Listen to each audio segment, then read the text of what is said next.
शेख सादी रहमतुल्लाह अलैह का एक बड़ा वो खूबसूरत वाक़या है, उन्होंने गुलिस्तान में गालिबन लिखा है कि मैं जामे मस्जिद दमिश्क में मैंने नमाज पढ़ी, बाहर निकला तो मेरा जूता चोरी हो गया। तो मुझे बड़ा अफसोस भी हुआ, दुख भी हुआ कि यार जूता ही चोरी हो गया। खैर मैं ऐसे ही पैदल निकल आया, आगे एक ब्रिज था, उस पर देखा एक बंदा बैठा हुआ था, उसके दोनों पाँव ही नहीं थे। मैंने कहा या अल्लाह तेरा शुक्र है जूता ही गया है, पैर तो हैं। पैर तो हैं। बात यह है कि दुनिया में एक से बढ़ के एक आजमाइश है, एक से बढ़ के एक तकलीफ है, और दुनिया में ऐसा बंदा मिलेगा ही नहीं कि जिसके ऊपर कोई तकलीफ ना आई हो। बड़े से बड़ा गम, तकलीफ, दुख, यानी आप गरीबों से भी मिलते हैं, पैसे वालों से भी मिलते हैं, मैं भी गरीबों से मिलता हूँ, पैसे वालों से मिलता हूँ। शायद पैसे वालों को दुख ज्यादा बड़े होते हैं। अल्लाह अकबर।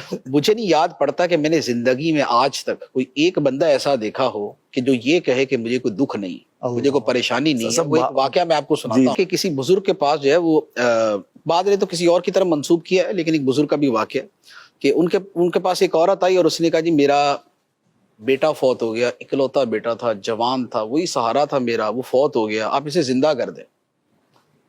तो उन्होंने फरमाया कि भाई जिंदा तो कर दूंगा लेकिन एक शर्त है। उसने कहा वो क्या? उसने कहा इस तरह करो, शहर में जाओ और किसी भी जना वो घर से कुछ मिट्टी लेके आओ।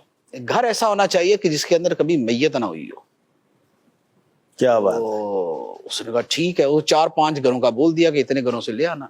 वो औरत गई, इस घर में दरवाजा खटखटाया, जी मिट्टी चाहिए, ले लो। आपके घर में कभी मैयत तो नहीं? कहना नहीं, बाप तो फौत हुआ है हमारा।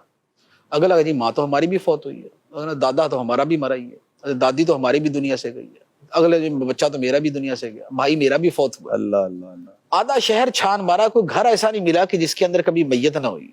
वो समझ आ गई। वो वापस आई, आके कहने लगी हुजूर ऐसा घर तो मिल ही नहीं रहा। फरमाया यही तो समझाना था अल्लाह कि ऐसा घर है ही कोई नहीं कि जिसके अंदर कभी जिनके यानी जिस घर का कोई फर्द दुनिया से ना गया हो।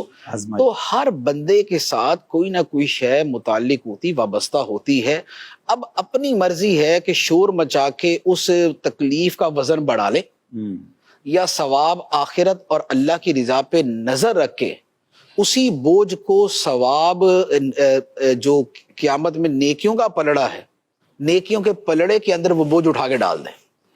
तो या तो वो बोझ अपने सर पे रखें या आखिरत, या वो बोझ उठा के नेकियों के पलड़े में डाल दें। क्या खूबसूरत जुमला। तो जितना बड़ा बोझ होगा तो पलड़ा भी उतना ही ज्यादा जना वो पुरजोर तरीके से जना वो फायदा देगा।